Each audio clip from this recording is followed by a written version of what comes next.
Shabbat Shalom. Ali na hora do cafezinho, quando encontrei nosso presidente, Vitor Goldstein, que aliás está sentado ao lado do ex-vice-presidente, mas ex é continuamente presidente, no sentido do coração da Associação Israelita Catarinense, tendo dado super bem-vindo aqui, um prazer, uma honra, essa conexão ser fortalecida entre nossas comunidades no Brasil. Mas estava lá presente, ele estava falando com uma pessoa, e eu cheguei, abracei ele, essa outra pessoa, falei, peace and love. Devia falar Shabbat Shalom, mas falei peace and love, que não sabia qual era o assunto, não sabia qual era a conversa, mas sempre preocupado com o bem-estar, seja lá qual fosse o assunto, que pudesse sair uma brachá, uma simra, uma coisa boa, um peace and love.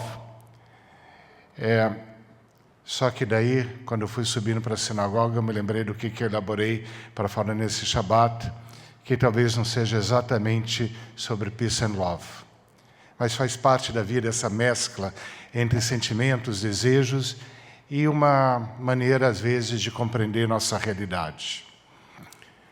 Fé é a força que impulsiona para a transformação.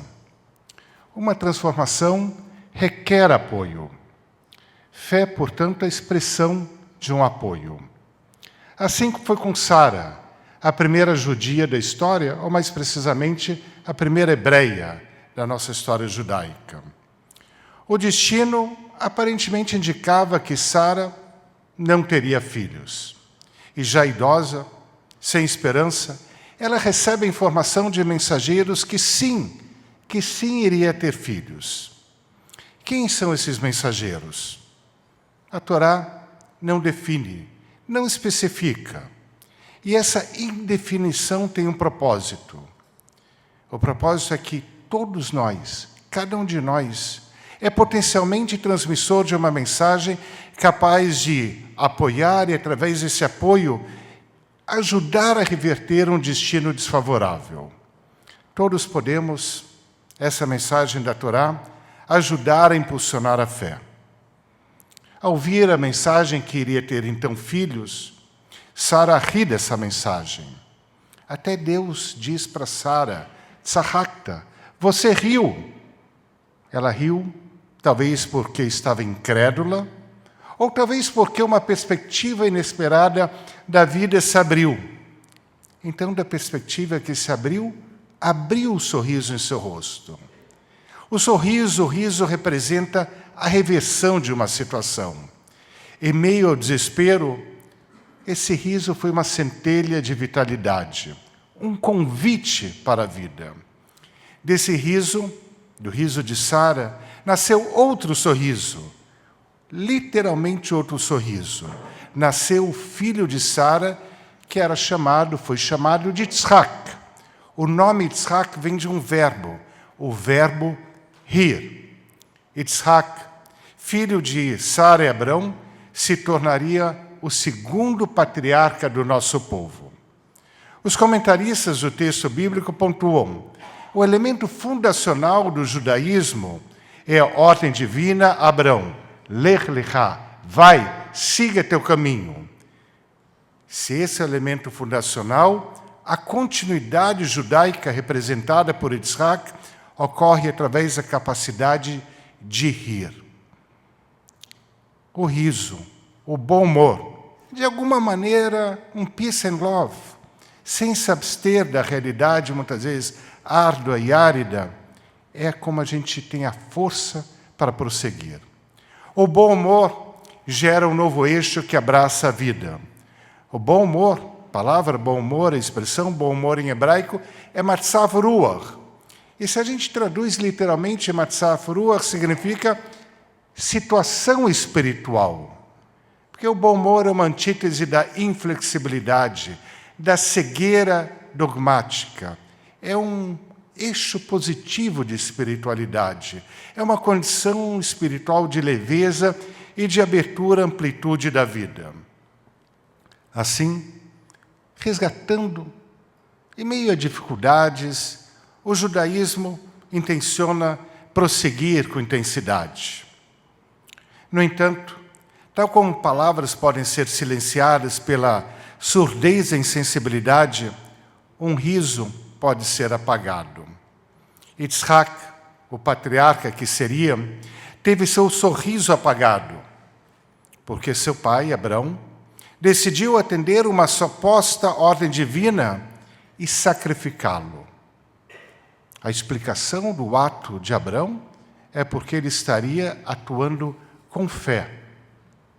Mas vamos pensar, é isto fé? É esta fé que gera uma obediência cega, intolerância capaz de induzir o sacrifício do próprio filho? Há quem diga que sim. E há quem diga justamente o contrário, que se trata de uma intoxicação espiritual. Abrão, com todas as suas virtudes e qualidades, estava espiritualmente intoxicado. Então chegou o emissário que disse a Abrão: não faça mal ao jovem. E novamente a pergunta: quem é esse emissário? A indefinição convida para que cada um seja o emissário que alerta para o perigo da intoxicação espiritual, que adverte o quanto nefasto e perigoso podem ser a aceitação dos dogmas manipulados. Será que Abrão, com toda a sua grandeza, Abrão, o patriarca, poderia ser alvo dessa armadilha tóxica? E aí justamente outro alerta. Se até Abrão foi, de alguma maneira, alvo dessa intoxicação espiritual, dessa armadilha tóxica, todos nós podemos cair numa armadilha similar. Todos nós podemos ser envolvidos e manipulados se não houver um tempero espiritual que fortaleça nossa consciência. Yitzhak, no final, não foi sacrificado. E seu riso resgatado passa a ser a consciência da fé que clama pela vida, e não da fé que sequestra a vida. Não da fé que é sequestrada para aniquilar a vida. Essa semana, esses dias que passaram, lembramos do 30º aniversário em que um outro Yitzhak Rabin, de abençoada memória, foi, ao contrário do Yitzhak da Torá, assassinado. E foi assassinado sob a justificativa, ou seja, o assassino justificou que foi um ato, aquele ato de matança, foi um gesto religioso. O assassino, ele utilizou um artifício que gerou um argumento baseado supostamente na lei judaica, que justificava matar Rabin sob o argumento de que Rabin era um perigo existencial. Obviamente que isso é uma manipulação, uma nefasta, perigosa manipulação da lei, da ética e da espiritualidade judaica.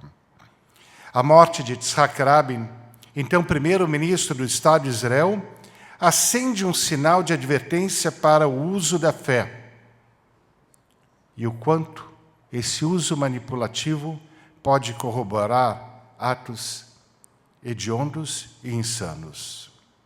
Trata-se da manipulação e intoxicação da fé que reverte o propósito genuíno da espiritualidade. Com a trágica morte, o riso de Yitzhak da Torá transformou-se no choro de Yitzhak, o ministro. Dentro da tragédia, o assassino foi preso. Não há complacência para essas atitudes. Não há respaldo institucional para esses atos. E o dia da morte de Rabin transformou-se em data de lembrança nacional em Israel e em diversas comunidades judaicas espalhadas nos 4 cantos do mundo. Para que dessa tragédia possa ser extraído um aprendizado, o Yahrzeit, aniversário de falecimento de Rabin, tornou-se um dia no qual a intenção de valorizar o debate saudável. Em nossos dias, em nossos tempos, em que os debates estão cada vez mais se tornando embates, que as conversas, ao invés de fluírem, ainda que com discordância, se tornam lutas, em que os grupos de WhatsApp ou as redes sociais muitas vezes se tornam ringues. Lembrar da busca do debate saudável é extremamente salutar. É um dia para que o riso de Yitzhak volte aos vínculos e restaure os elos fracionados. É um dia para lembrar para Abrão e para os inúmeros Abrãos da vida, ou para qualquer pessoa que tenha algum desvio de atitude que tenta justificar esse ato com algum anteparo manipulado da lei e da ética judaica. Lembrar, tal como foi dito a Abrão, não faça mal. E lembrar, para qualquer um que possa ser um Yitzhak, não deixe de resgatar, preservar e manter o seu sorriso. É um dia para lembrar do genuíno valor da espiritualidade, conforme as palavras de um Abraham Yitzhak, o rabino Avraham Yitzhak Kook. Abraham Yitzhak Kook foi o primeiro rabino-chefe da terra de Israel, antes mesmo da independência do país. E Avraham Yitzhak Kook disse: há aqueles que equivocadamente pensam que a paz do mundo somente será construída pela uniformidade das opiniões.